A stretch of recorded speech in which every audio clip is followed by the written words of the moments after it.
আমরা সব জায়গায় প্রশংসাগুলো করব কার? খাওয়ার শুরুতে কার? খাওয়ার শেষে কার? ঘুমাইতে গেলে কার? ঘুম থেকে যখন জাগি তখন কার? রাস্তাঘাটে চলার সময় কার? গোলামি করব কার? করতেছি কার? শিওর কার গোলামি করতেছেন? রাজি আছেন তো সবাই? কোনো নেতার গোলামি নয়, গোলামি হবে কার? কোনো নেত্রীর গোলামি নয়, গোলামি হবে কার? কোনো হিন্দুস্তানের গোলামি নয়, গোলামি হবে কার? কোনো দাদার গোলামি নয়, গোলামি হবে কার? যিনি বানাইছেন তার গোলামি করব, ঠিক না বে ঠিক? যিনি খাওয়ান তার গোলামি করব, যার জমিনে আছি তার গোলামি করব, কারো কাছে মাথা নত করব না। আল্লাহ আমাদের সবাইকে তার গোলাম হিসাবে কবুল করুক, বলেন আমিন। ইনিল হুকমু ইল্লা লিল্লাহ, সৃষ্টি যার, এই জমিনে আইন চলবে তার। কারো বাবার আইন দিয়ে দেশ চলতে পারে না, কারো স্বামীর আইন দিয়ে দেশ চলতে পারে না, কোনো হিন্দুস্তানের আইন দিয়ে এই জমিনের আইন চলতে পারে না। জমিন যিনি বানিয়েছেন তার হুকুম মতো এই জমিন চলবে, ঠিক না বা ঠিক? কারো হুকুম মতো এই জমিন চলবে। কেউ যদি তার নিজের বাবার আইন চালু করতে চায় আমরা তার পক্ষে নাই। কেউ যদি কারো স্বামীর আইন চালু করতে চায় আমরা তার পক্ষে নাই। কেউ যদি হিন্দুস্তানের আইন বাংলার জমিনে চালু করতে চায় আমরা তার পক্ষে নাই। আমরা আইন চালু করব আল্লাহ সুবহানাহু ওয়া তাআলার কোরআনের, ঠিক না বা ঠিক? কারণ এই কোরআনটা আমার নয়, আপনার নয়, এই কোরআনের মালিক একজন। আওয়াজ দিয়ে বলেন তিনি কে? হিন্দুস্তান আমাদের সংবিধান নয়, আমাদের সংবিধানের নাম কি? আরো জোরে বলেন। কোন বাবার আইন আমাদের সংবিধান নয়, আমাদের সংবিধানের নাম কি? কারো স্বামীর আইন আমাদের সংবিধান নয়, আমাদের সংবিধানের নাম কি? জীবন থাকুক আর চলে যাক সেটা দেখার কোনো বিষয় নয়। সংবিধান কোরআন আমরা বাস্তবায়ন করব ইনশাআল্লাহ। আল্লাহ আমাদের সবাইকে কবুল করুক, আরো জোরে বলেন আমিন। চট্টগ্রামে এসেছি কোরআনের মাহফিল করার জন্য। চট্টগ্রাম কোরআনের উর্বর একটা ভূমি। বাংলাদেশের কোনো কোনো জেলায়, কোনো কোনো ইউনিয়নে, কোনো কোনো গ্রামে কোরআনের মাহফিল নাই। চট্টগ্রামে এমন কোনো গ্রাম বাদ নাই যে কোরআনের মাহফিল নাই। বাধা যত মাহফিল তত। সবচেয়ে বাংলাদেশের যেই উপজেলায় সবচেয়ে বেশি কোরআনের বাধা হয়েছে সেটাই হলো এই সাতখানিয়ার আশেপাশে, ঠিক না বেঠিক? আবার সাতখানিয়ার আশেপাশে যত বাধা হয়েছে তত কোরআনের দাওয়াতি কাজও বেশি হয়েছে। যেখানেই বাধা সেখানেই কোরআনের পক্ষীয় কথা বলার লোক তৈরি করে দেন তিনি কে? আল্লাহ।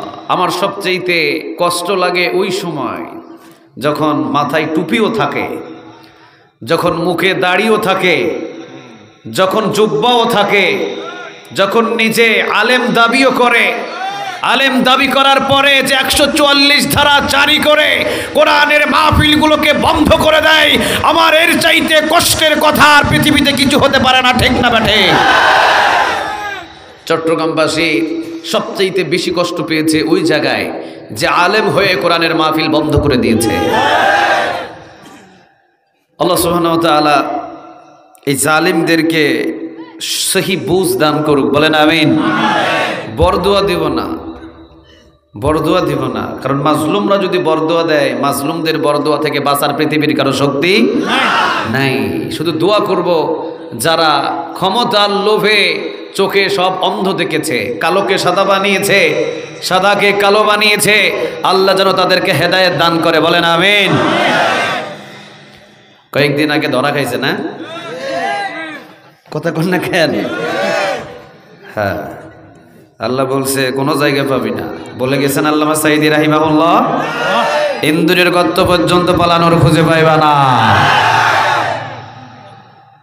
ইন্দুরের গর্ত পালানোর খুঁজে পাই নাই, কে কোন দিক দিয়ে পালাবে কোনো রাস্তায় খুঁজে পাই নাই, ঠিক না ভাই ঠিক? বান্দা ধরে না, কিন্তু যিনি ধরে উনি কোনোদিন ছাড়ে না। পৃথিবীর কোনো জালিম দুনিয়াতে টিকে থাকতে পারে নাই। এই পৃথিবীতে যত বড় বড় জালিম শক্তিশালী হয়েছে তত বড় বড় জালিমদেরকে আল্লাহ ছোট জিনিস দিয়ে শেষ করেছে।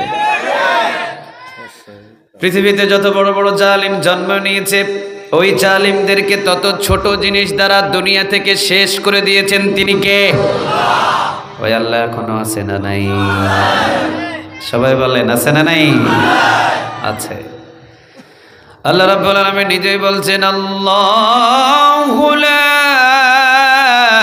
ইলাহা ইল্লা হুয়াল হাইয়ুল কাইয়্যুম।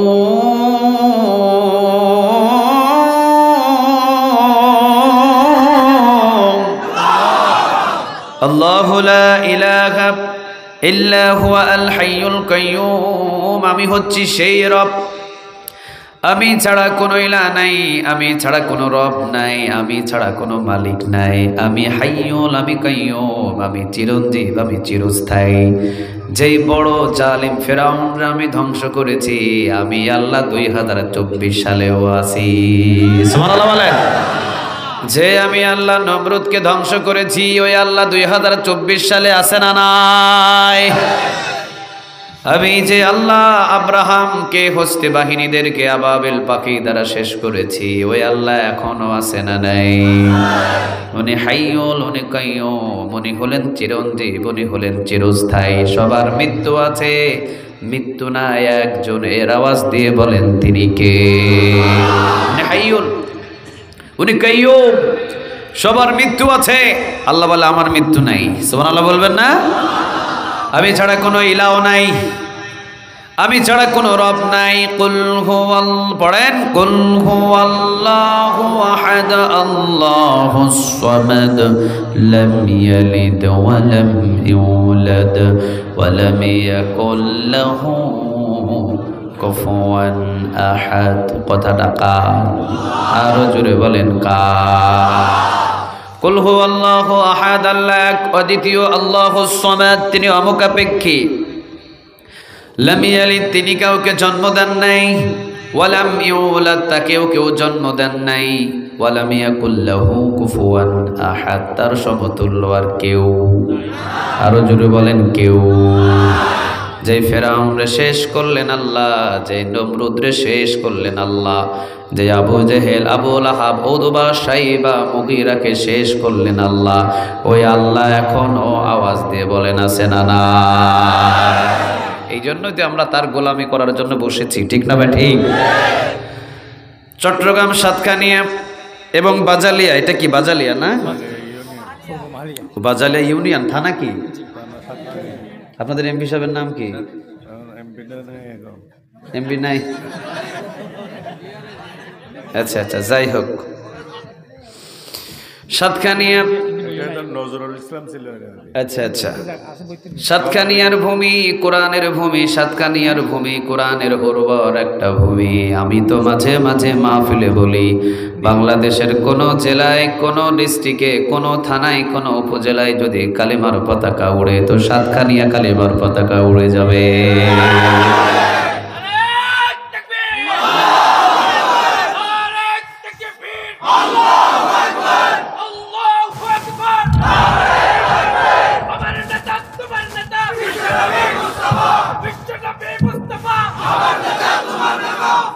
আল্লাহ তুমি কবুল করো।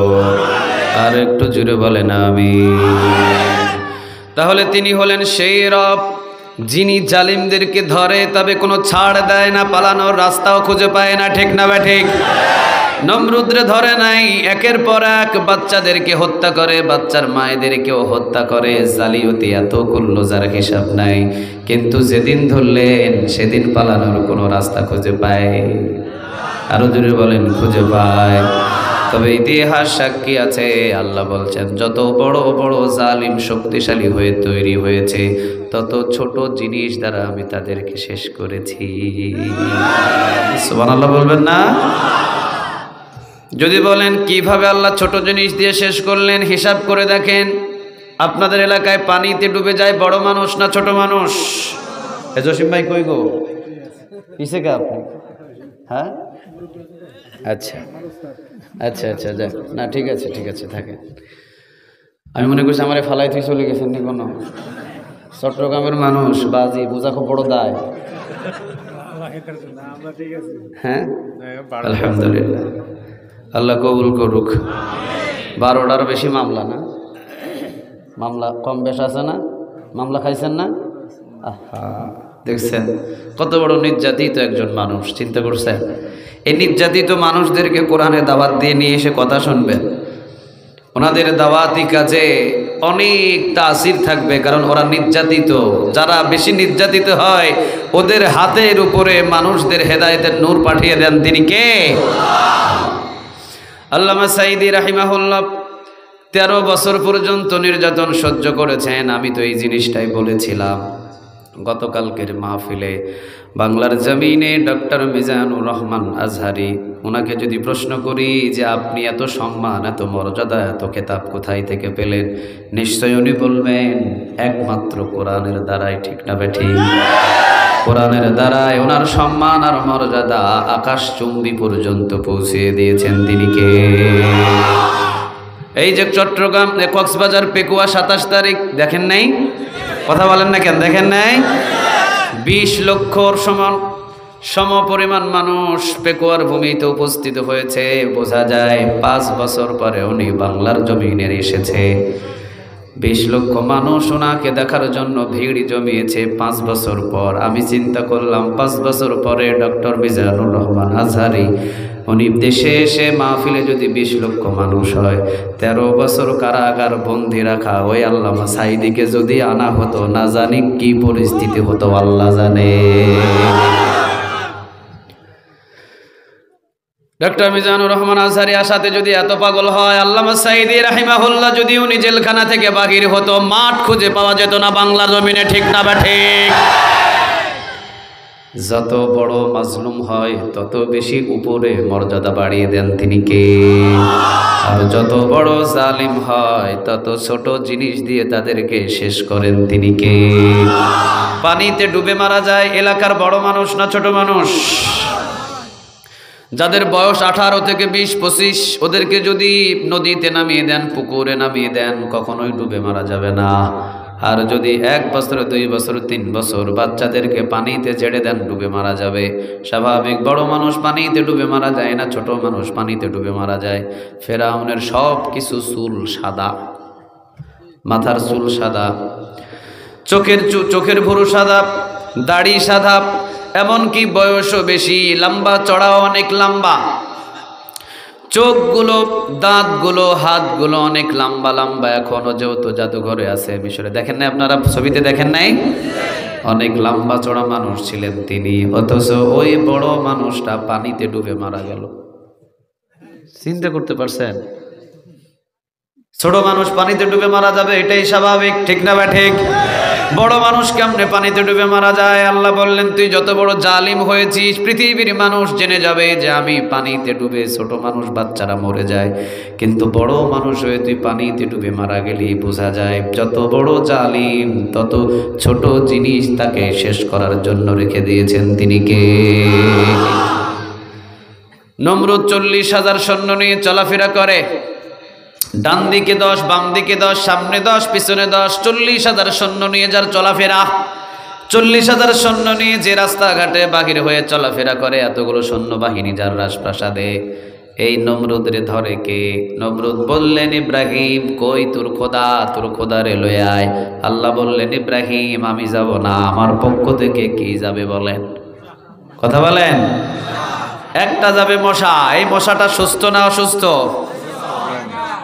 পাখি ঠিক ছিল না নাগড়া ছিল? প্রতিবন্ধী মশা, এত বড় জালিম। এই জালিমকে শেষ করার জন্য আল্লাহ বললেন, এত বড় জালিমকে আমি ছোট জিনিস দ্বারা শেষ করব। ল্যাংড়া মশা পাঠালেন, নাক দিয়ে প্রবেশ করলেন, মগজের ভিতরে কামড় দিলেন। সেনাপতির জুতা ছিল, ওই সেনাপতির জুতা দিয়ে মারার জন্যে নমরুদ বললেন, সেনাপতি তোর জুতাটা দিয়ে একটু মাথায় একটু পিড়া। মাথায় যখন বাড়ি দেয় তখন ভালো লাগে, পিড়ানো বন্ধ করলে কামড় শুরু। পিড়াইলে ভালো, পিড়ানা বন্ধ করলে আবার শুরু। চিন্তা করছেন? আমাদেরকে যদি আঘাত করে জ্বলে, আঘাত না করলে থেমে যায়, আর ওরটা উল্টা, পিড়াইলে ভালো লাগে, আর যদি না পিড়ায় তাহলে তার কাছে অশান্তি লাগে। সেনাপতিরে বললেন পিড়া। সেনাপতির জুতায় কাজ হয় না, এখন চাকরের শক্ত খড়ম, খড়মের জুতা দিয়ে তোরটা দিয়া পিড়া। এবার এটা দিয়ে পিটানো শুরু, ওটাও কাজ হয় না। নিজের পায়ের জুতা খুলে নিজের মাথায় মারা শুরু করলেন। আপনাদের এলাকায় নিজের পায়ের জুতা দিয়ে যারা নিজের মাথায় পিটায় ওদেরকে কি বলে? কথা বলেন, কি বলে? আল্লাহ বললেন, আমার কোরআনের দুশ্মন, ইসলামের দুশ্মন, আমার জমিনে আমার দিন কায়েমে ইব্রাহিম তোকে দাওয়াত দিয়েছে, যেহেতু আমার আল্লাহর আইন তুই মানতে চাস নাই, ছোট্ট মূসা দিয়ে দুনিয়া থেকে তাকে শেষ করে দিলেন। তিনি কে? আল্লাহর কাবা ঘর কেন মুসলমানরা তাওয়াফ করে? এটাকে শেষ করে দেওয়ার জন্যে, আল্লাহর হুকুমে বাধা দেওয়ার জন্যে হস্তি বাহিনী নিয়ে আব্রাহাম রওনা দিলেন, আবাবিল পাখি পাঠিয়ে দিলেন। তিনি কে? পাখিটা কি হাতির সমান বড় বড় না ছোট ছোট? কথা বলেন, বড় না ছোট?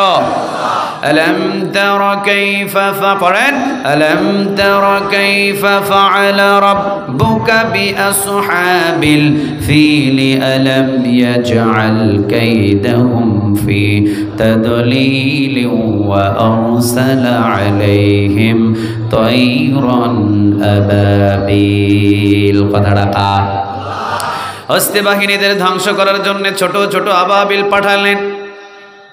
আবাবিল পাখি আসলেন, জাহান্নামের পাথরগুলো শুধু মুখ থেকে ছেড়ে দিলেন, একজন হস্তি বাহিনীও ফিরে যেতে পারে নাই, সবাইকে ধ্বংস করে দিলেন। আল্লাহর জমিনে আল্লাহর দিন কায়েমে যারা বাধা হয়ে দাঁড়ায়, কাউকে পানিতে ডুবিয়ে মারে, কাউকে মশার কামড় দিয়ে মারে, আবার কাউকে আবাবিল পাখি দ্বারা দুনিয়া থেকে শেষ করে দেন। তিনি কে? বাংলাদেশের জনগণ বড় সরল সোজা, এরা কিছুই দাবি করে নাই। এরা বলে নাই আমারে ক্ষমতা দাও, এরা বলে নাই আমারে বাড়ি দাও, এরা বলে নাই আমারে গাড়ি দাও, এরা বলে নাই আমারে অমুক দাও তমুক দাও। এরা শুধু বলেছে কোরআন দিয়ে দেশ চালাও। ঠিক না ব্যাটিক? ওরে বানাইছে জঙ্গি। যখন বলছে কোরআন দিয়ে দেশ চালাও, ওরে বানাইছে রাজাকার। যখন বলেছে কোরআন দিয়ে দেশ চালাও, ওরে বানাইছে যুদ্ধ অপরাধী, চোর, ডাকাত, বাটপার। কথা কন না কেন আপনারা? আল্লাহ বললেন, ইব্রাহিম আলাইহিস সালাম দাওয়াত দিয়েছিলেন, নমরুদ রে দাওয়াত কবুল করে নাই, উল্টা যারা বাধা দিয়েছে আমি নমরুদ রে মশা দিয়ে শেষ করেছি। মুসা আলাইহিস সালাম বাধা দিয়েছে, মুসা আলাইহিস সালাম রে বাধা দিয়েছে, আমি তাকে পানিতে ডুবিয়ে শেষ করেছি। আর আবাবিল পাখি দ্বারা আমি হস্তি বাহিনীদেরকে শেষ করেছি। আমার কোরআনের রাজ কায়েমের জন্য আমার জমিনে আমার বান্দারা তোদের কাছে চেয়েছে, তোরা দেস নাই, উল্টা তাদেরকে কারাগারে বন্দি ফাঁসিতে লটকায় লটকায় শেষ করেছিস। আমি আল্লাহ আছি, রেডি হয়ে যা, পেছনের দরজা দিয়ে পালাতে হবে। আল্লাহ রাব্বুল আলামিন এখনো জীবিত আছেন, মৃত নয়। আল্লাহ বলছেন, আমি যেই মুসা আলাইহিস সালাম যে দাওয়াত দিয়েছিল মুসা আলাইহিস সালামের দাওয়াতে যেই ফেরাউন গ্রহণ করে নাই, নমরুদের দাওয়াত নমরুদ যখন দাওয়াত পেয়েছিল গ্রহণ করে নাই, উল্টার বাধা সৃষ্টি করেছে। বাংলার জমিনের ভিতরে আলেম ওলামারা বলেছিলেন কোরআন দিয়ে দেশ চালাও, ইনিল হুকমু ইল্লা লিল্লাহ। সৃষ্টি যার, এই জমিন আইন চলবে তার। যারা যখন না মেনে তাদেরকে জঙ্গি বানিয়ে, যুদ্ধ অপরাধী বানিয়ে এক একজনকে ফাঁসিতে ঝুলিয়েছে, আমি আল্লাহ বলেছি তোদের বেশি টাইম নাই, পিছনের দরজা দিয়ে পালাতে হবে। ঠিক না বেঠে?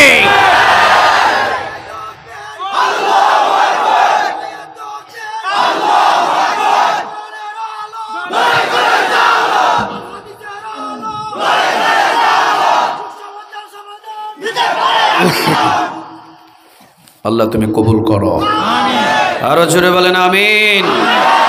বাংলাদেশের একজন জীবন্ত ওলি, মৃত্যুর পরেও আল্লাহ রাব্বুল আলামিন অনেক সম্মান এবং অনেক মর্যাদা তার দিয়েছেন।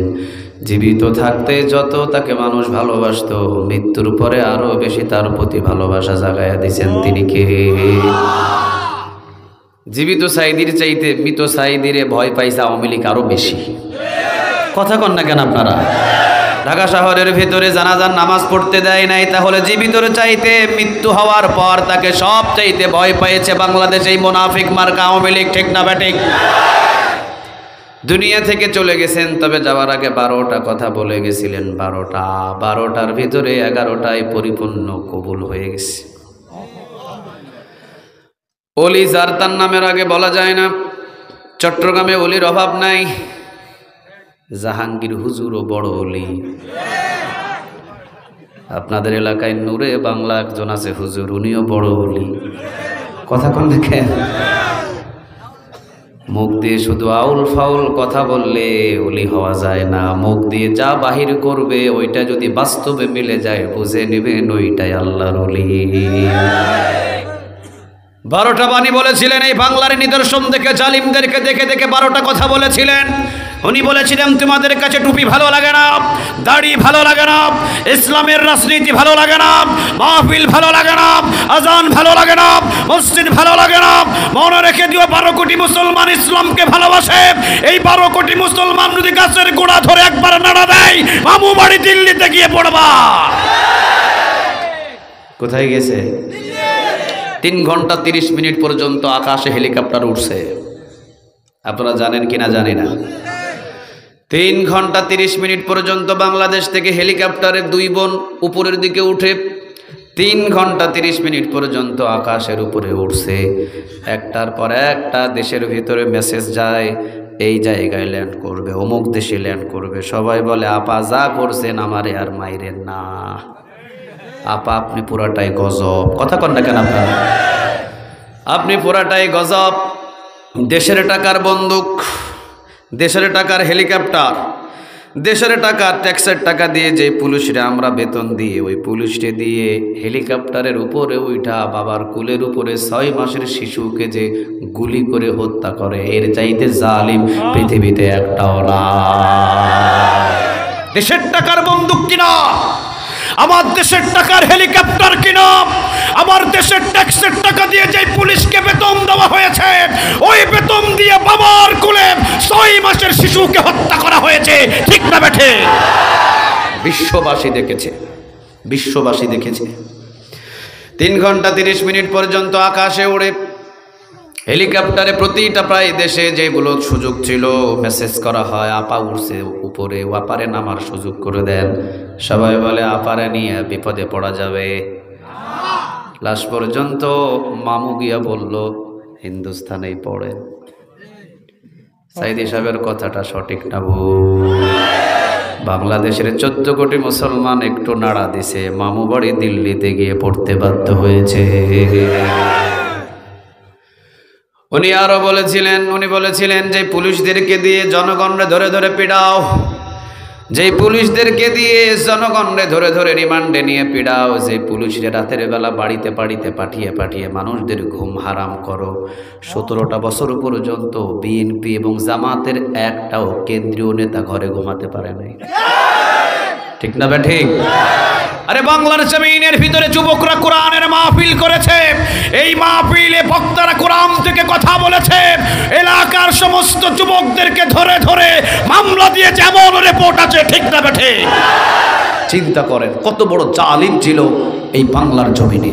ফেরাউন এত বড় জালিম নয়, নমরুদ এত বড় জালিম নয়, আবু জেহেলও মনে হয় এত বড় জালিম নয়। যত বড় জালিম আমরা 2024 সালে নিজে চোখে দেখেছি।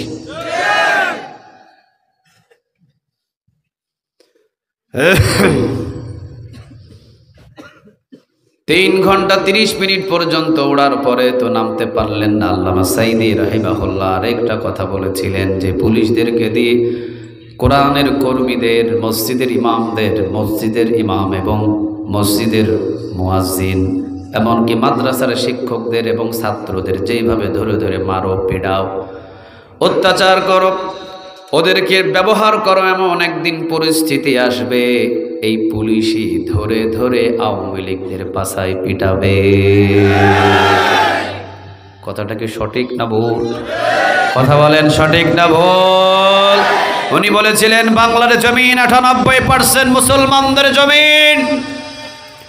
শাহজালালের জমিন, শাহপরানের জমিন, শাহ মখদুমের জমিন, এই জমিনে যদি কেউ জুলুমি করে, আমি সাইদি বলে গেলাম এমন একটা সময় আসবে পালানোর ইন্দুরের রাস্তাও খুঁজে পাবে না। আমাদের উত্তরবঙ্গের একজন নেতা, উনি পালানোর জন্য ইন্ডিয়াতে মাছ বর্ডার দিয়ে যখন পাচার করে, মাছের কিন্তু বড় বড় ড্রাম আছে, ড্রাম ড্রামের ভিতরে নেতা সাহেব ঢুকে বসে আছে। নেতা এখন মানুষ না, নেতা এখন মাছ। নেতা এখন কি? লটকা মাছ বাজি, লটকা মাছ। পালানোর জন্য ডামের ভিতরে ঢুকলেন। সাইদি সাহেবের কথা সঠিক না ভুল? আরো জোরে বলেন, সঠিক না ভুল? অনুমান করে কিভাবে কথাগুলো বলে গেছেন চিন্তা করে দেখেন। ইন্দুরের গর্ত পর্যন্ত খুঁজে পেল না পালানোর জন্য। মানিককে দেখেন নাই? মানিককে এই কালা মানিক আল্লামা সাঈদী রাহিমাহুল্লাহকে ফাঁসির রায় দিয়ে নিজেকে প্রাউড ফিল মনে করতেন, অহংকার করতেন। আমি পেরেছি যুদ্ধ অপরাধীর বিচারের রায় দিতে। এই মানিককে পালালো। অন্ধকার রাত, বর্ডার দিয়ে ধরে গাছের কলা পাতার উপরে শোয়া রাখছে। কে জানি লাথি দিছে, অন্তকোষ একটা ফাড়ি গেছে। আমি চিন্তা করলাম, ফাটাইছস বাকি রাখলি কেন? একটা দুনুকে ফাটায় লাইতে। শরীরের মতো, চেহারাটা ছোট। জিজ্ঞাসা করা হচ্ছে, তোর নাম কি? কয় আমার নাম মানিক।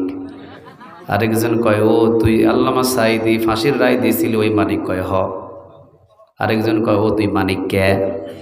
চিন্তা করে দেখেন, চোরের মতো চেহারাটা ছোট হয়ে গেল। জালিম কোনোদিন জিতে না, আর মাজলুম কোনোদিন হারে না। আবু জাহেল ছিল জালিম, আবু লাহাব ছিল জালিম, উতবা ছিল জালিম, শাইবা ছিল জালিম। মাজলুম ছিলেন আবু বকর, মাজলুম ছিলেন ওমর, মাজলুম ছিলেন ওসমান, মাজলুম ছিলেন আলী, মাজলুম ছিলেন মুহাম্মদুর রাসূলুল্লাহ। অথচ আবু জেহেল রে হারায়া দিলেন, আর মাজলুম রে নিয়ে ক্ষমতার চেয়ারে বসায়া দিলেন। তিনি কে? ওই আল্লাহ এখন আর আছে না নাই? আর জোরে বলেন, আছে না নাই? উনি আর একটা কথা বলেছিলেন আল্লামা সাঈদী রাহিমাহুল্লাহ। তিনি বলেছিলেন, বাপজানরা, বাংলাদেশের জনগণ কে আমাকে চিনো আর কে আমাকে চিনো না জানি না, তবে আমি আল্লামা সাঈদী ওয়াল্লাহি, আল্লাহর কসম, আল্লাহর জাতের কসম করে আমি বলছি, আমার দ্বারাই কোনো মানুষের কোনো খুন করা হয় নাই, আমার দ্বারাই কোনো মানুষের ঘর ভাঙে নাই, আমি আল্লামা সাঈদী কোনো মানুষের সম্পদ চুরি করি নাই, আমি রাজাকার ছিলাম না, আমি যুদ্ধ অপরাধী ছিলাম না। বাংলার জনগণ শুনে রাখো, এখনও তার এই আওয়াজটা, কণ্ঠটা ইউটিউবের ভিতরে বাজে। উনি বলেছিলেন, যারা আমাকে রাজাকার বানিয়েছে, যারা আমাকে মিথ্যা মামলা দিয়ে যুদ্ধ অপরাধী বানিয়েছে, যারা আমাকে খুনি বানিয়েছে, শুনে রাখো বাংলাদেশের জনগণ, যদি আমাকে এই জালিমেরা নির্মমভাবে এগুলো মিথ্যা মামলা দিয়ে হত্যা করে, আমি আল্লামা সাঈদী বলে গেলাম, এই জালিমেরা 1 বছর ক্ষমতায় টিকে থাকতে পারবে না। 14 আগস্ট আল্লামা সাঈদী রাহিমাহুল্লাহকে নাভির ভিতরে ইঞ্জেকশন পুশ করে বিষ প্রয়োগ করে তাকে শেষ করে দেওয়া হলো। আবার 14 আগস্ট না আসার আগে 5 আগস্টে বোন সহ পালাতে বাধ্য হলো। আসতে বলেন ঠিক? এই জন্য আল্লাহ রাব্বুল আলামিন বলছেন, পৃথিবীতে যত বড় বড় জালিম তৈরি হয়েছে, কোন জালিমকে আমি ছাড়ি নাই। আমি পানি দ্বারা মূসাকে, আমি পানি দ্বারা ফেরাউনকে শেষ করেছি, আমি মূসা দ্বারা নমরুদকে শেষ করেছি, আমি আব্রাহামকে, হস্তি বাহিনীকে আমি শেষ করেছি আবাবিল পাখি দ্বারা। বাংলাদেশের 17 বছরের জালিমের জন্য কোন পানি পাঠাই নাই, কোন আবাবিল পাখি পাঠাই নাই, কোন মূসা পাঠাই নাই। আমি ভিতরে শুধু একটু ভয় ঢুকিয়েছি, ভয় ঢুকিয়ে 18 রকমের খাবার রান্না করে না খাইয়ে পেছনের দরজা দিয়ে পালাতে বাধ্য হয়েছে। ঠিক না বেঠে?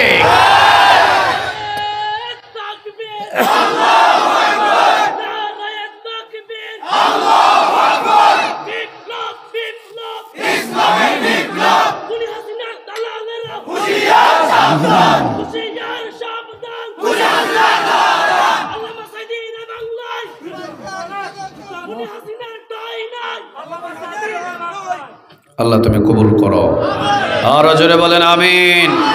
অতএব জালিমদের পক্ষে আমরা কখনো হাঁটব না, খেয়ে থাকবো, কিন্তু জালিমকে কখনো সাপোর্ট করব। সময় কিন্তু আমার খুব কম, আমি 12টার ওই পাশে যাব না। এর ভিতরে আমি শেষ করে দিব ইনশাআল্লাহ। অনেকে বলবেন হুজুর একটা পর্যন্ত চালান, আমি বলবো একটা পর্যন্ত যদি আমি চালাই আপনারা ঘুমাবেন কয়টায়? 2টায়। ফজর নামাজ তো 5টা থেকে 5:30টায়। উঠবেন কয়টায়? কয় হুজুর ফজর নামাজ তো পড়ি না। এইভাবে মাহফিল যদি কিয়ামত পর্যন্ত শোনেন, জীবন কি পরিবর্তন হবে? আরো জোরে বলেন হবে। হ্যাঁ, এক এলাকায় মাহফিল করতে গেলাম, বললাম যে আপনারা ঘুমান কখন? বলে হুজুর মাহফিল শেষ করে বাড়িতে গিয়ে ঘুমাই। আমি বললাম ওঠেন কখন? এখন আরেকজন পাশে থেকে বলতেছে হুজুর ফজরের আগে বা পরে তো উঠে যায়। ছেলে ছিল পাশে, ফট করে উঠে বলতেছে হুজুর আমার আব্বু ঘুম থেকে উঠে 10টায় লুঙ্গি থাকে খাটের নিচে। স্বাভাবিক, বেশি রাত করে যদি আমরা ঘুমাই লুঙ্গি তো খাটের নিচে থাকাই স্বাভাবিক। কথা কন না কেন আপনারা? বিশ্বনবীজি ঘুমাতেন এশার নামাজের আগে না পরে? পরে। বিশ্বনবীজি এশার নামাজের আগে খাবার খেতেন। শামাইলে তিরমিজিগুলো পড়বেন। বিশ্বনবীজির জিন্দেগি কত সুন্দর ছিল। এশার নামাজের আগে উনি খাবার খেতেন, এশার নামাজ পড়েই উনি ঘুমের বিছানায় চলে যেতেন। মধ্যরাতে উনি ঘুম থেকে উঠতেন একজনাকে ডাকার জন্য। তিনি কে? নবী বলতেন সারাদিন তো আল্লাহ রাব্বুল আলামিনের দরবার ব্যস্ত থাকে, দিনের বেলা কিন্তু কেরানীহাট ব্যস্ত। রাতের যদি 1টা বাজে যান একজনও মানুষ খুঁজে পাওয়া কষ্ট হয়ে যাবে। ঠিক না ভাই? ঠিক। আল্লাহ বলেন, নবী বলেন সারাদিন তো আল্লাহ রাব্বুল আলামিনের দরবার ব্যস্ত থাকে। আমি মুহাম্মদ এমন সময় আল্লাহকে ডাকা শুরু করি, শুধু মুহাম্মদ আর আল্লাহ ছাড়া তেমন কেউ না। সুবহানাল্লাহ বলবেন না? এই জন্য যত বড় বড় ওলি, যত বড় বড় আউলিয়া, যাদের ওলিদের খাতায় নাম লেখা হয়েছে, দিনের ইবাদতে কিন্তু ওলির খাতায় নাম ওঠে না, রাতের ইবাদতে ওলির খাতায় নাম উঠাতে হয়। ঠিক না বেঠি? দিনের বেলা তো সবাই আল্লাহরে ডাকে, কিন্তু রাত যখন গভীর হয় আল্লাহর মার্কেট পুরোটা খালি হয়ে যায়। ওই সময় যদি ডাকতে পারেন, মালিক আর আপনি ছাড়া আর কেউ নাই। সুবহানাল্লাহ বলবেন না? এই জন্য বিশ্বনবী যে এশার নামাজের আগে খাবার খেতেন, এই জন্য এশার নামাজের আগে খাবার খাওয়া সুন্নাহ। এশার নামাজ পড়ে পড়ে ঘুমাতে যাওয়া সুন্নাহ। মধ্যরাতে ঘুম থেকে ওঠা সুন্নাহ। বিশ্বনবী মধ্যরাতে ঘুম থেকে উঠেই তিনি নামাজে দাঁড়িয়ে যেতেন। নামাজ শেষ করে উনি 2 হাত তুলতেন আল্লাহর কাছে। জীবিত সকল সাহাবীদের জন্য দোয়া করতেন, বিবিদের জন্য দোয়া করতেন, সব মানুষের জন্য তিনি কেঁদে কেঁদে আল্লাহর কাছে চাইতেন। এরপরে তিনি আস্তে করে ঘুম থেকে উঠতেন, যতই ঠান্ডার রাত হোক। প্রতিনিয়ত উনি ঘর থেকে বাহির হয়ে জান্নাতুল বাকির পাশে গিয়ে মৃত মানুষদের জন্য এবার কান্না শুরু করতেন। ঘরে জীবিত মানুষদের জন্য দোয়া করতেন, আর জান্নাতুল বাকিতে গিয়ে তাদের সাথে দেখা করে তাদের জন্য 2 হাত তুলে একজনের কাছে দোয়া করতেন। তিনি কে? কি রাসূল ছিলেন তিনি। সুবহানাল্লাহ বলবেন না? কি জিন্দেগি ছিল তার। পরিবার ছিল, মেয়ে ছিল, জামাই ছিল, নাতি ছিল, সব ছিল। রাষ্ট্রপ্রধান ছিলেন, বিচারপতি ছিলেন, সব ছিলেন। তবে সব জায়গায় নাম্বার 1 ছিলেন। সুবহানাল্লাহ বলেন। নবী হিসাবেও 1 নম্বরে ছিলেন। সুবহানাল্লাহ নেই? নেতা হিসাবেও 1 নম্বরে ছিলেন, নানা হিসাবেও 1 নম্বরে ছিলেন, শ্বশুর হিসাবেও তিনি 1 নম্বরে ছিলেন। বিশ্বনবীর জিন্দেগি যদি আমরা আলোচনা করি ঘন্টার পর ঘন্টা চলে যাবে।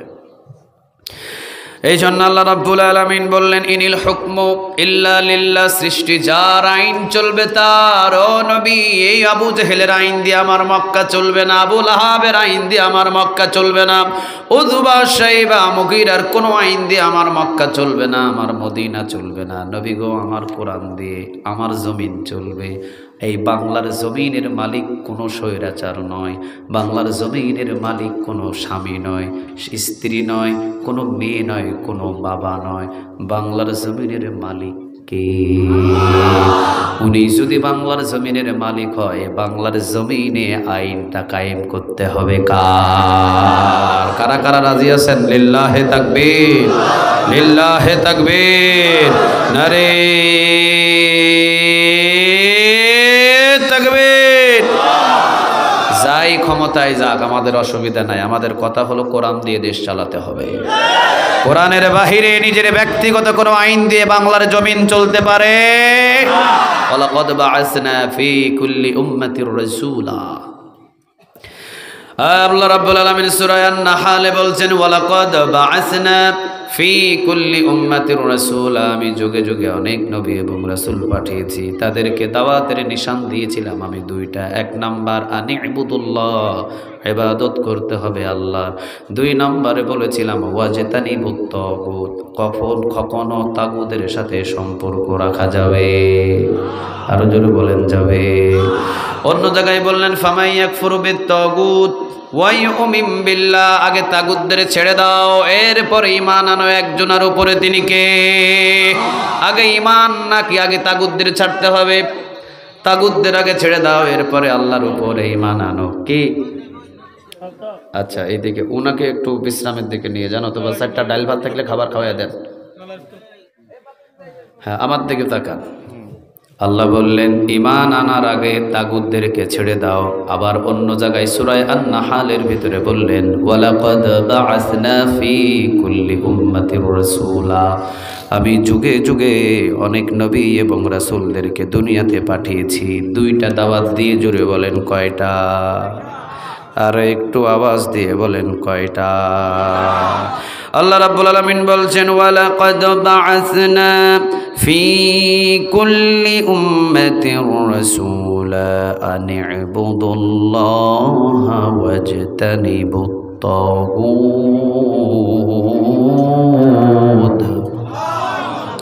সূরা আন-নাহল, সূরার নাম কি? 36 নম্বর আয়াত। এই সূরাটা হলো কোরআনের 16 নম্বর সূরা। কোরআনের ভিতরে সূরা আছে 114টা, ক্রমিক নম্বর হলো এটার 16 নম্বর সূরা। সূরার নামটা হলো সূরা আন-নাহল, আয়াত নম্বর হলো 36। আন-নাহল, নাহল অর্থ হলো মৌমাছি। প্রশ্ন যদি করি উত্তর কি পাওয়া যাবে? কথা বলেন, উত্তর কি পাওয়া যাবে? কোরআনের ভিতরে সূরা আছে কয়টা? কত নম্বর সূরা থেকে কথা হবে? সূরার নাম কি? নাহাল অর্থ কি? বলেন নাহাল অর্থ কি? কত নম্বর আয়াত থেকে কথা হবে? নাহাল অর্থ মৌমাছি। মৌমাছির নামে আল্লাহ রাব্বুল আলামিন কেন কোরআনে সূরা নাজিল করলেন? আল্লাহ বললেন গবেষণা করো, গবেষণা করলে তোমরা পেয়ে যাবে কি জন্য আমি মৌমাছির নামে সূরা নাজিল করেছি। মুফাসসিরিনে কেরাম গবেষণা করে দেখলেন মৌমাছির ভিতরে 5টা গুণ আছে। 5টা গুণ যদি কোনো মানুষের ভিতরে পাওয়া যায়, ওই মানুষটা সোজা জান্নাতে চলে যাবে। আল্লাহু আকবার বলে, আর জোরে একটু বলেন আল্লাহু আকবার। মৌমাছির ভিতরে গুণ আছে কয়টা? আরো জোরে বলেন কয়টা? কয়টা? 5টা গুণ আছে মৌমাছির ভিতরে। মৌমাছির ভিতরে 5টা গুণ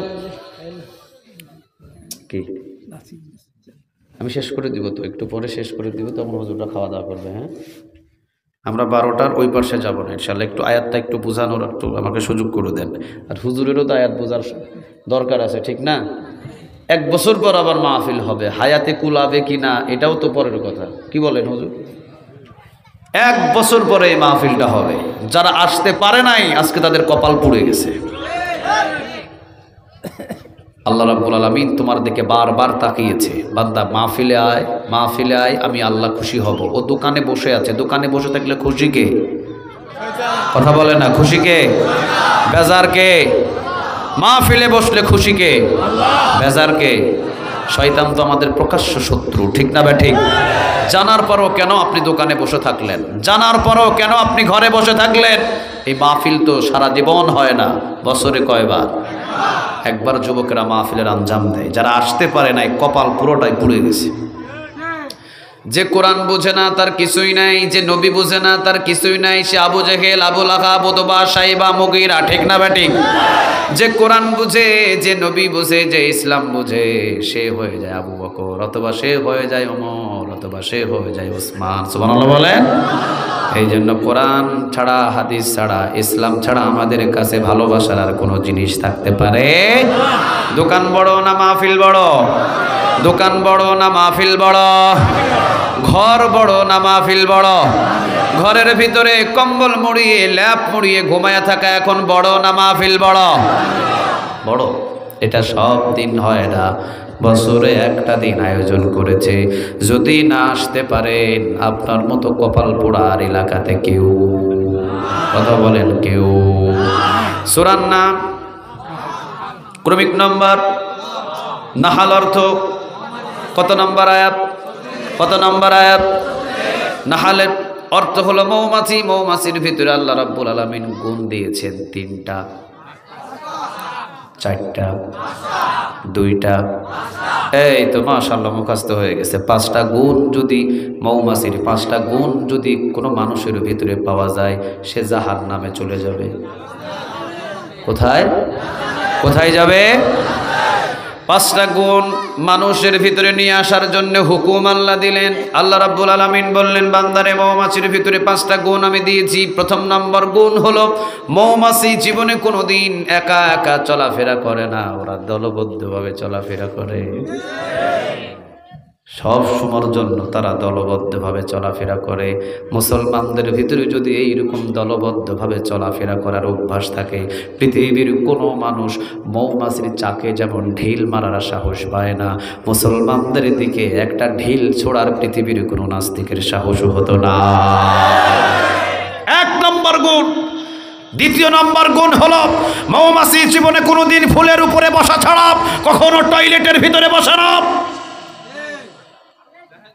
কখনো প্রস্রাবখানায় বসে না, কখনো মৃত পশু দুর্গন্ধযুক্ত এক সপ্তাহ ধরে গোস্ত পচে গেছে ওই গোস্তের উপরে ভিন ভিন করে কখনো বসে না। আপনারা বলবেন, হুজুর মাঝে মাঝে তো দেখি অপরিষ্কার জায়গায়ও, নাপাক জায়গায়ও মৌমাছি পড়ে।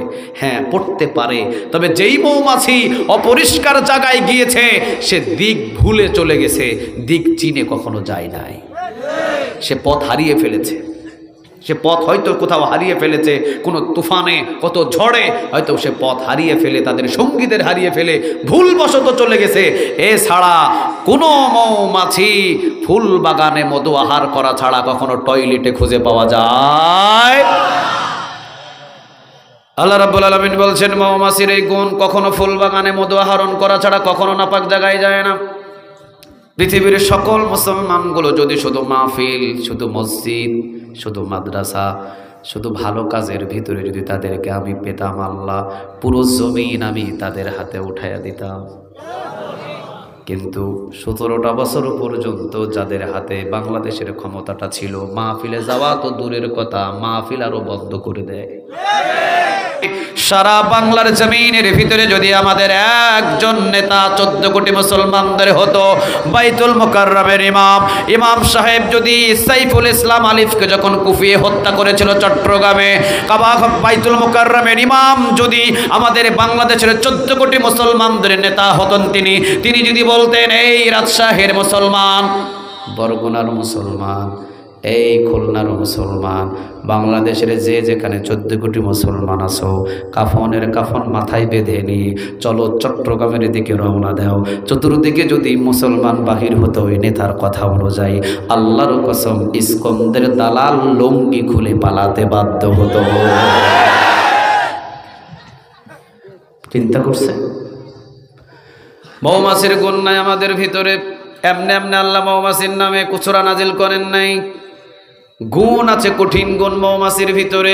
ফিলিস্তিনের উপরে প্রতিদিন বোমা পড়ছে, ফিলিস্তিনের উপরে প্রতিদিন আঘাত করছে। কেন? মুসলমানেরা 57টা মুসলিম দেশ, বেশিও হতে পারে, 57টা ধরলাম মুসলিম দেশ আছে। 57টা মুসলিম দেশগুলো যদি সবাই একত্রিত হয়ে কাবা ঘরের চত্বরে গিয়ে বসে, আর যদি কাবা ঘরের ইমামকে বলে, কাবা ঘরের ইমাম আপনাকে আমরা নেতা মেনেছি, আপনি যা বলবেন আমরা 57টা দেশ সেটাই করব, করব। কাবা ঘরের ইমাম যদি ওই দিন দাঁড়িয়ে একটা খুতবা দিয়ে বলতেন, ইসরায়েল সাবধান, 57টা মুসলিম দেশ কিন্তু আমাকে নেতা মেনে নিয়েছে।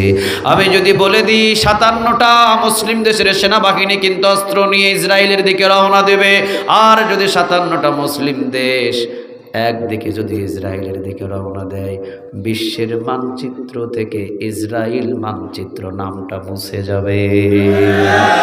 যুদ্ধের কোনো প্রয়োজন ছিল? কথা বলেন, কোনো প্রয়োজন ছিল?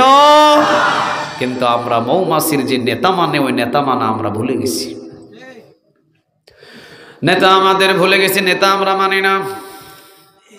নেতাকে যখন মানা আমরা ভুলে গেছি, তখন জায়গায় জায়গায় মাইর খাই। দেখবেন মৌমাছির মতোই দেখতে আর একটা মাছি আছে, এই মাছি কিন্তু টয়লেটের ভিতরেও ভিন ভিন ভিন ভিন করে। ওর কিন্তু দল টল কিছু নাই, আমাদের মতো। আমরা যেমনি আসি না, আমাদের মতো আর দল নাই। ও একা চলতে খুব ভালোবাসে। যদি তোর কি একটা আছে না, কবিতা আছে না, তবে একলা চলো রে, না কি একটা আছে না কথা, যদি তুই ডাক শুনে কেউ না আসে রে, তবে একলা চলে রে। উনি কিন্তু একলাই চলে, একলা চলে। দেখবেন টয়লেটের ভিতরে ভিন ভিন ভিন ভিন করে গু খায়। আবার দেখবেন গরু প্রস্রাব করে, পায়খানা করে, হেয়ানেও গিয়ে ভিন ভিন ভিন ভিন করে গোবরের উপরে পড়ে থাকে। আবার দেখবেন ফুল বাগানেও মাঝে মাঝে যায়। আবার দেখবেন ফুল ফাল করে কাঁঠাল যদি ঘ্রাণ পায়, কাঁঠালের উপরে ভিন ভিন করে পড়ে। ঠিক না বে ঠিক? একটু পরে দেখবেন আম যদি ছিলান, আমের চামড়া এবং আমের আঠির উপরে পড়বে। একটু পরে যদি দেখবেন মিষ্টির দোকানেও গিয়ে পড়বে। আবার দেখবেন ভাতের টেবিলেও গিয়ে পড়বে। এই জন্য টয়লেটের ভিতরে যখন ভিন ভিন ভিন ভিন করে, টয়লেটের ব্রাশের বাড়িতে মরে, কোনো বিচার নাই।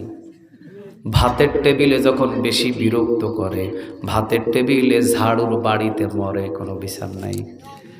আবার যখন বেশি ডিস্টার্ব করে, গরু যেখানে প্রস্রাব করে, পায়খানা করে, গরুর ন্যাঞ্জার বাড়িতে মরে, কোনো বিচার নাই।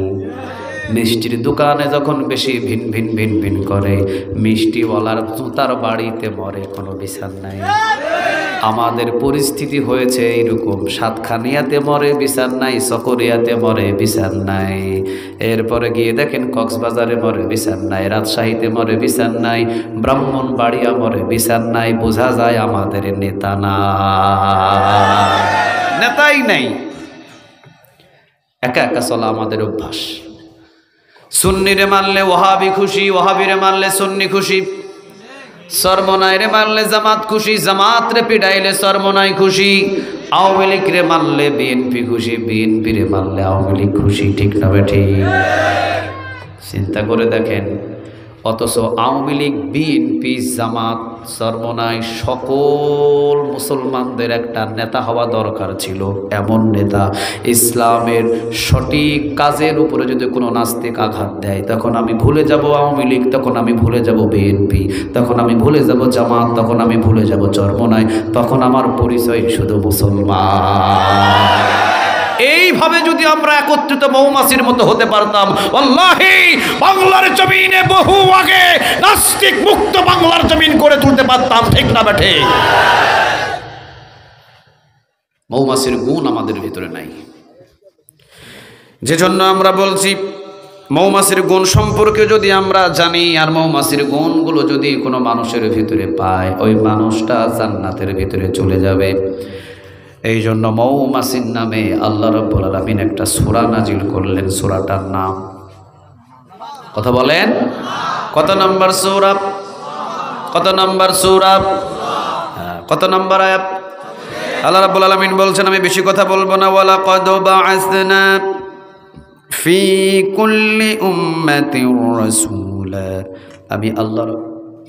আমি আল্লাহ রাব্বুল আলামিন জমিনের উপরে যুগে যুগে যুগে যুগে হাজার হাজার হাজার হাজার লক্ষ লক্ষ নবী পাঠিয়েছি দুইটা দাওয়াত দিয়ে। এক নাম্বার আনি ইবুদুল্লাহ, তারা এসেই শুধু দাওয়াত দিয়েছে আল্লাহর ইবাদত ছাড়া কারো ইবাদত করা যাবে, আল্লাহর গোলামি করা ছাড়া জমিনে কারো গোলামি করা যাবে, আল্লাহর দ্বীন প্রতিষ্ঠা করা ছাড়া কারো দ্বীন প্রতিষ্ঠা করা যাবে।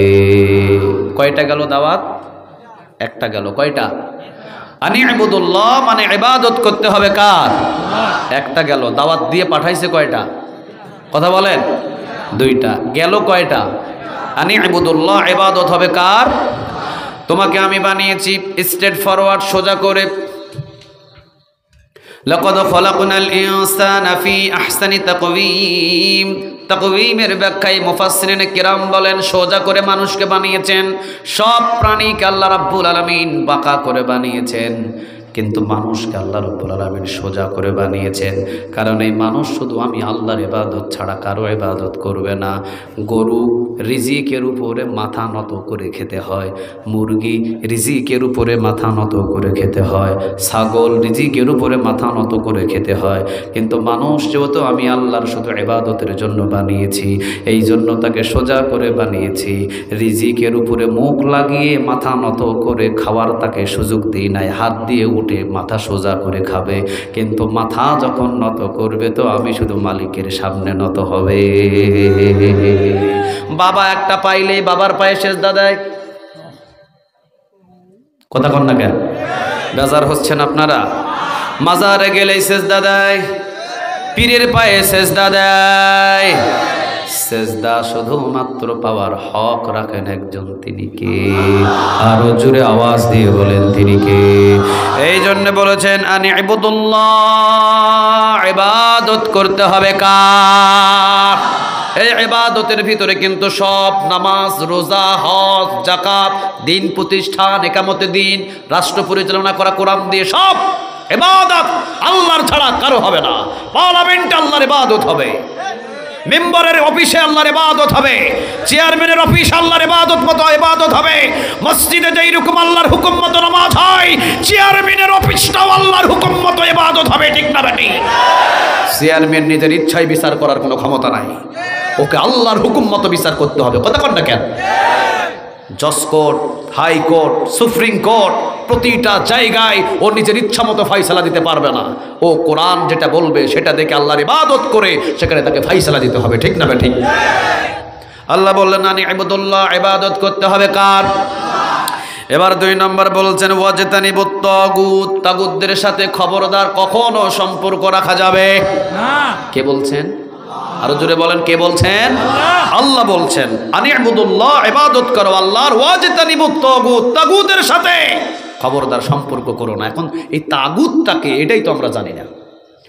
আল্লাহ রাব্বুল আলামিন বলছেন তাগুতকে শুনে রাখো, তাগুত হলো সে ক্ষমতায় যাওয়ার পরে নিজের বাবার আইন দিয়ে দেশ চালায়, যে কোরআন ভুলে যায়, সেটাই তাগুত। ক্ষমতায় যাওয়ার পরে হিন্দুস্তানের আইন দিয়ে জমিনে আইন বানায়, নিজে আল্লাহর কোরআনের আইনগুলো ভুলে যায়, এটাই হলো তাগুত। ঠিক না ঠিক? এখন এই তাগুতের পিছনে পর্যন্ত যারা আওয়ামী লীগের পিছনে ঘুরছেন, সবগুলা কি? কথা কয় না, সবগুলা কি তাগুত। আল্লাহ এত নবী, এত রাসূল দুনিয়াতে পাঠিয়ে দিয়ে আল্লাহ বলেছেন আনি ইবুদুল্লাহ, ইবাদত হবে আল্লাহর। ওয়াজতানিবুত তাগুত, খবরদার তাগুতের সাথে সম্পর্ক রাখা যাবে না। তাগুত ছিলেন ফেরাউন, ও আল্লাহর আইন বাস্তবায়ন কখনো করেও নাই, করতেও দেয় নাই। ঠিক না ঠিক? তাগুত ছিলেন নমরুদ, ও আল্লাহর আইন কখনো নিজেও মানে নাই, বাস্তবায়নও করতে দেয় নাই। আবু জেহেল, আবু লাহাব, উতবা, শাইবা, মুগিরা সব ছিলেন এক একটা তাগুত। আল্লাহ বলছেন ওয়াজতানিবুত তাগুত, তাগুতদের ছেড়ে দাও। আরেক জায়গায় আল্লাহ বলছেন ফামাই ইয়াকফুর বিত তাগুত ওয়া ইউমিন বিল্লাহ, আগে তাগুতদের ছাড়, এরপরে আমি আল্লাহর উপরে ঈমান আন। তাগুতের সাথে সম্পর্ক রেখে বাংলাদেশে যদি হাজার হাজার মডেল মসজিদ বানাস, কোনো লাভ হবে না। আগে ঈমান, আমরা জানি আগে ঈমান, এরপরে তাগুত না, বিষয়টা আল্লাহ এটা বলে নাই। আল্লাহ বলছেন ফামাই ইয়াকফুরু বিত্তাগুত, আগে তাগুতদের ছাড়ো, এরপরে ওয়ায়ুমিন বিল্লাহ, আমি আল্লাহর উপরে ঈমান আনো। সুবহানাল্লাহ বলেন। আচ্ছা চিন্তা করেন, ও ফেরাউনের সাথে সম্পর্ক রেখে ও যদি মুসা আলাইহিস সালামের উপরে ঈমান আনে, লাভ হবে? কথা কর না কেন, লাভ হবে? আল্লাহ বলছেন আগে তাগুতদের ছাড়, ওয়ায়ুমিন বিল্লাহ, এরপরে আমি আল্লাহর উপরে ঈমান আন। তাগুতের সাথে সম্পর্ক রেখে ঈমান এনে কোনো লাভ নাই। এখন তাগুত কে?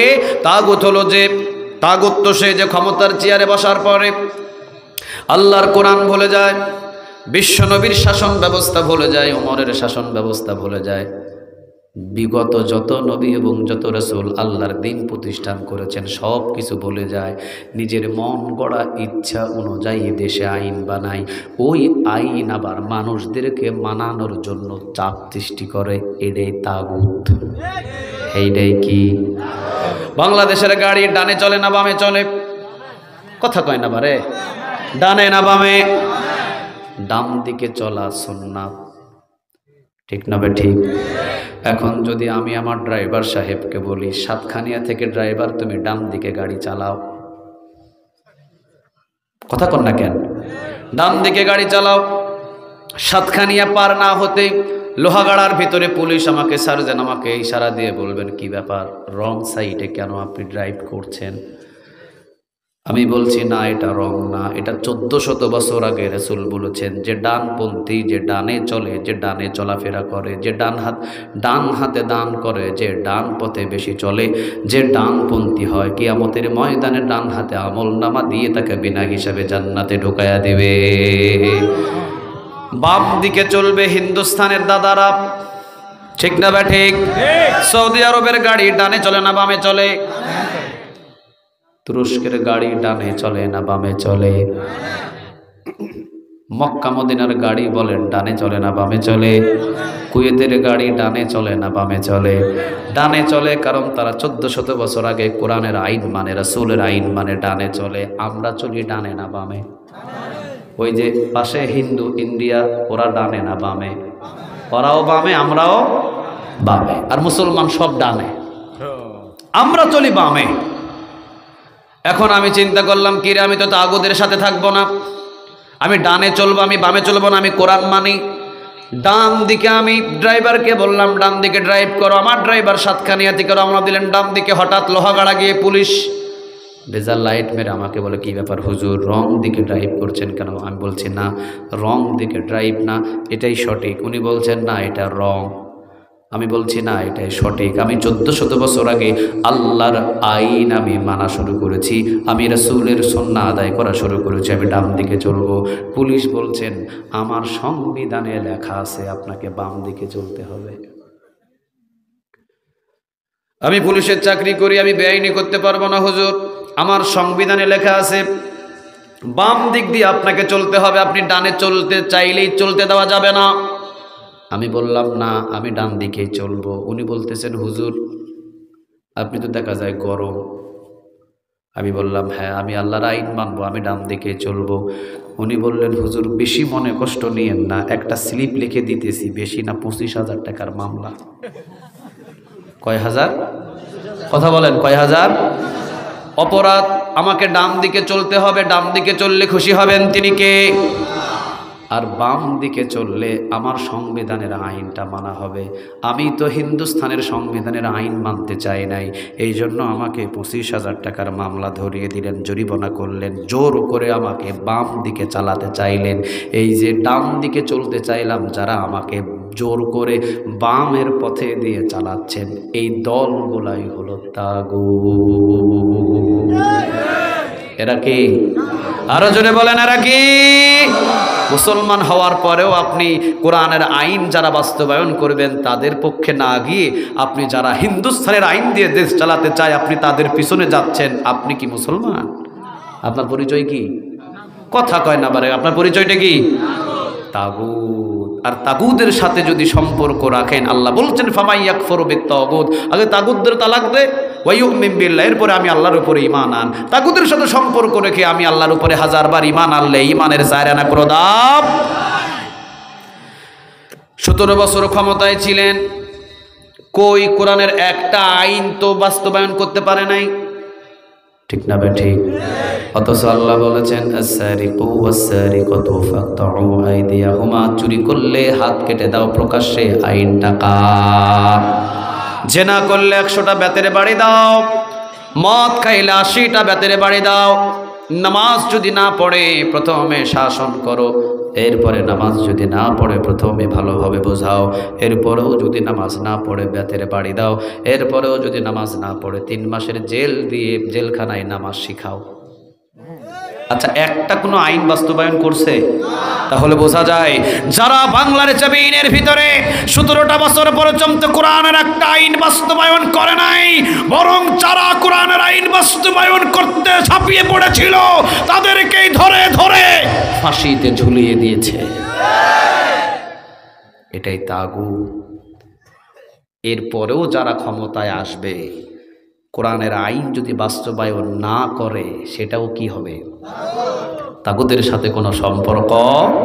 আরো জোরে বলেন, কোনো সম্পর্ক। এই 2টা দাওয়াত দিয়ে যুগে যুগে নবী এবং রাসূলকে আল্লাহ পাঠিয়েছেন। আনিবুদুল্লাহ, শুধু আল্লাহর ইবাদত হবে জমিনে। ওয়াজতানিবুত তাগুত, তাগুতদের সাথে কোনো সম্পর্ক রাখা যাবে। তুমি বাঁচো আর মরো এটা দেখার কোনো বিষয় নয়। তুমি যদি তাগুতের বিরুদ্ধে যুদ্ধ ঘোষণা করে যুদ্ধ করো, বুঝে নেবা তুমি শহীদ হয়ে যাবে। কিন্তু তাগুতের সাথে কোনো ধরনের সম্পর্ক রাখা যাবে না। আল্লাহ আমাদের বুঝদান করুক, বলেন আমিন। আরো জোরে বলেন আমিন। তাহলে সূরাটার নাম আন-নাহল। অর্থ কি? মৌমাছির গুণ কয়টা? কত নম্বর সূরা? আয়াত নাম্বার কত? মৌমাছির 5টা গুণ যদি কোনো মানুষের ভিতরে প্রবেশ করে সে জাহান্নামে যাবে। কোথায় যাবে? আল্লাহ রাব্বুল আলামিন 36 নম্বর আয়াত থেকে আমাদেরকে ঘোষণা দিলেন আনিবুদুল্লাহ, আল্লাহর ইবাদত ছাড়া কারো ইবাদত করা যাবে না। 2 নম্বর ওয়াজতানিবুত তাগুত, তাগুতের সাথে কোনো সম্পর্ক রাখা যাবে। আরো জোরে বলেন, রাখা যাবে। আল্লাহ আমাদের সবাইকে তাগুত থেকে হেফাজত করুক, বলেন আমিন। আরো জোরে বলেন আমিন। আখির দাওয়ানা আনিল হামদুলিল্লাহি রাব্বিল আলামিন। اللهم آمين. ربنا ظلمنا أنفسنا وإن لم تغفر لنا وترحمنا لنكونن من الخاسرين.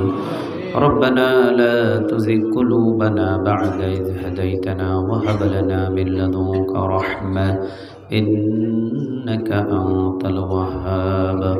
رب ارحمهما كما ربياني صغيرا.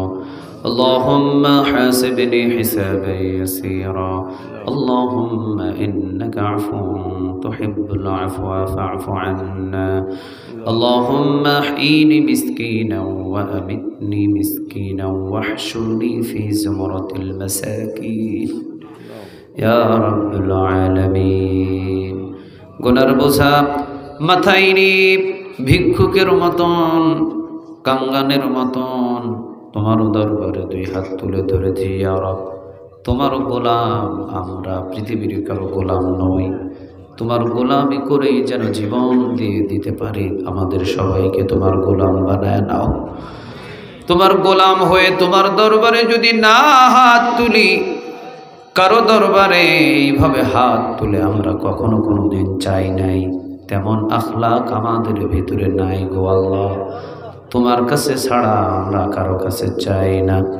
ইয়া রাব্বুল আলামিন, গুনার বোঝাগুলো যে যত বোঝা নিয়ে হাত তুলেছে সকলের বোঝাগুলোরে তুমি মাফ করে দাও।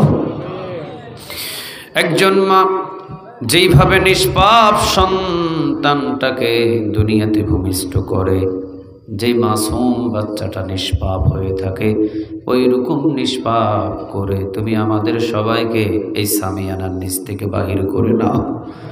আল্লাহ, এই যুবকের এত সুন্দর করে জান্নাতের বাগান সাজিয়েছেন, কিয়ামতের ময়দানে যখন এই সংগঠন এবং এই যুবক যারা জান্নাতের বাগানটা সাজালেন যখন ছোটাছুটি করবে, দৌড় দিবে, কিয়ামতের ময়দানে চতুর্দিকে ছোটাছুটিতে ব্যস্ত থাকবে, সেই দিন তুমি ইয়া রব ডাক দিয়ে এই যুবকদেরকে বলো, যুবকেরা কোথায় দৌড়াদৌড়ি করো, কিয়ামতের ময়দানে কোথায় দৌড়াদৌড়ি করো, কোনো দৌড়াদৌড়ির দরকার নাই।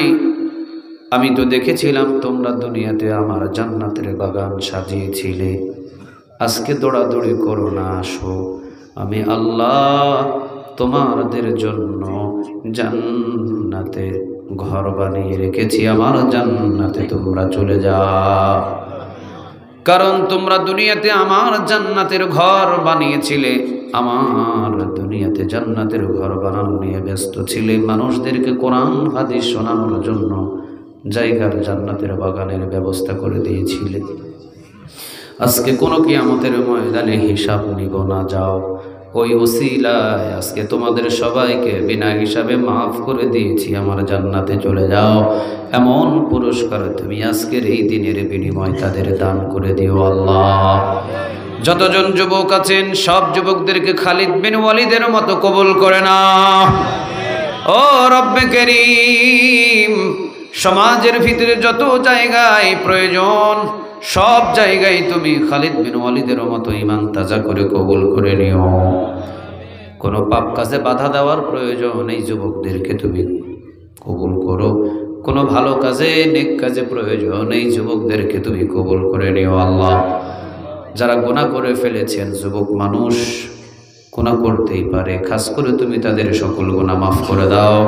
একত্রিতভাবে সবাইকে চলাফেরা করার তৌফিক দান করো, মৌমাছির মতো দলবদ্ধ হয়ে সমাজে বসবাস করার তৌফিক দান করে দাও।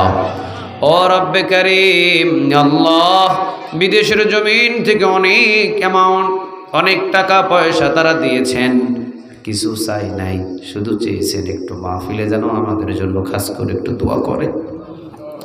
চিন্তা করেন আল্লাহ, আপনার কাছে চাওয়ার জন্য তারা জান্নাতের বাগানে শরীক হয়েছেন রক্ত ঘামানো টাকা দিয়ে।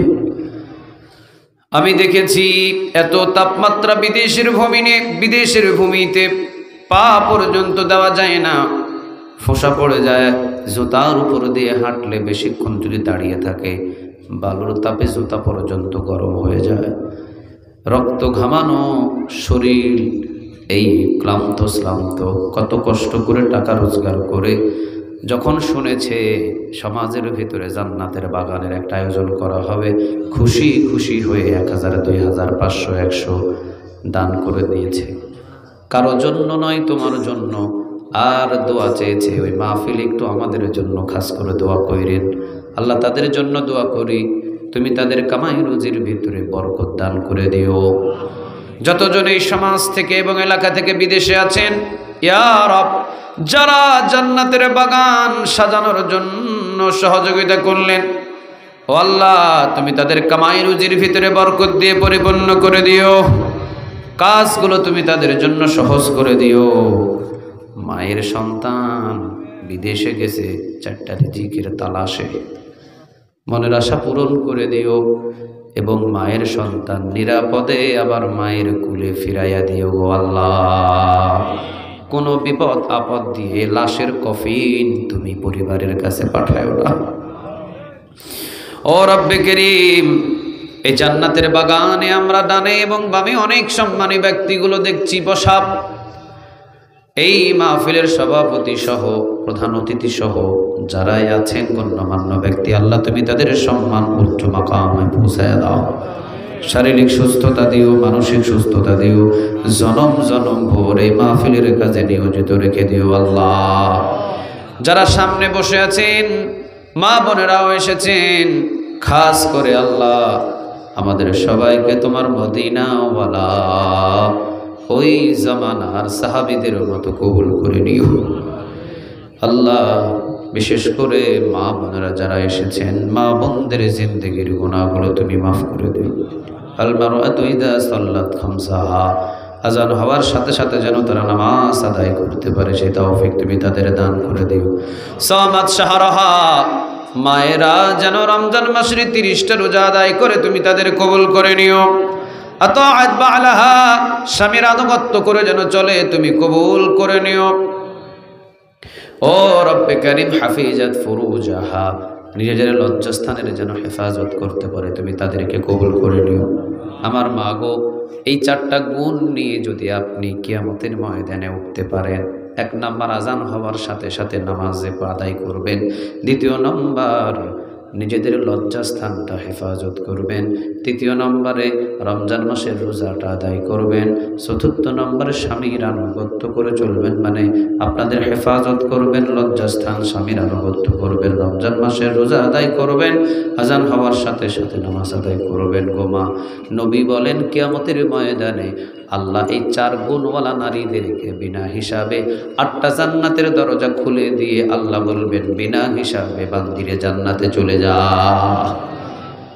মহিলাদের জন্য জান্নাতে যাওয়া বড় সহজ, পুরুষদের জন্য এত সহজ নয়, কিন্তু আল্লাহ আজকের এই মাহফিল থেকে তুমি আমাদেরকে ইমানদার পরহেজগার বানাও এবং মাহফিলের ওসিলায় কিয়ামতের দিন বিনা হিসাবে জান্নাত দান করে দিও আল্লাহ।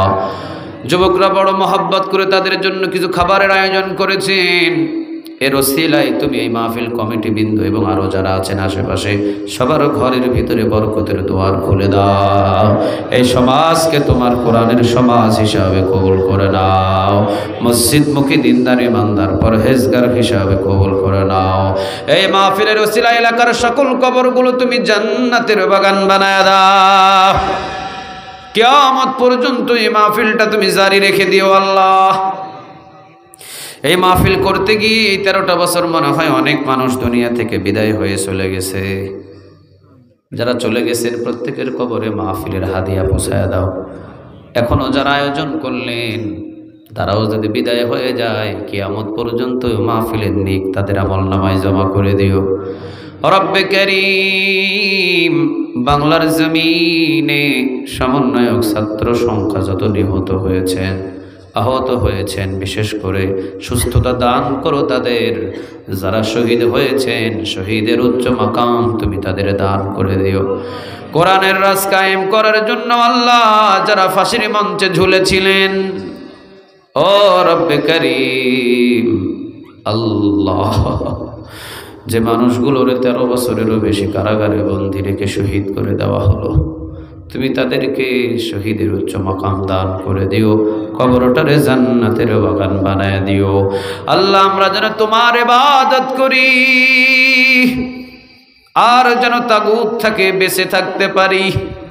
আল্লাহ তুমি আমাদের সবাইকে কবুল করে নাও, আমাদের সবাইকে কবুল করে নাও। বাংলার জমিনে কালেমার পতাকা পথ পথ পথ পথ করে উড়ছে, না দেখায় তুমি মউতের ফেরেশতা পাঠায় না। মা যাদের নাই, বাবা যাদের নাই গো আল্লাহ, মাহফিলের ওসিলায় মা বাবার কবরগুলো জান্নাতের বাগান বানাও। আর যাদের মা বাবা দুনিয়াতে আছেন মাহফিলের ওসিলায় মা বাবার হায়াতের ভিতরে বরকত দান করে দাও। অসুস্থ ব্যক্তি যারা ছিলেন সুস্থতা দান করে দাও। যে যেভাবে সহযোগিতা করে জান্নাতের বাগানটা সাজিয়েছেন উহুদ পাহাড় পরিমাণ এই দানের বিনিময়ে তুমি তাদের আমলনামায় নেক জমা করে দাও আল্লাহ। যেই দিন দুনিয়া থেকে বিদায় হয়ে যাব তাহাজ্জুদ নামাজের সেজদায় মৃত্যু দিও, অথবা জিহাদের ময়দানে শহীদ হিসাবে রক্তাক্ত শরীর নিয়ে তোমার দরবারে ওঠার তৌফিক দান করে দিও। বিদায় যেদিন নিব জবান দিয়ে তুমি কালেমাটা জারি রেখে দিও, লা ইলাহা ইল্লাল্লাহু মুহাম্মাদুর রাসূলুল্লাহ।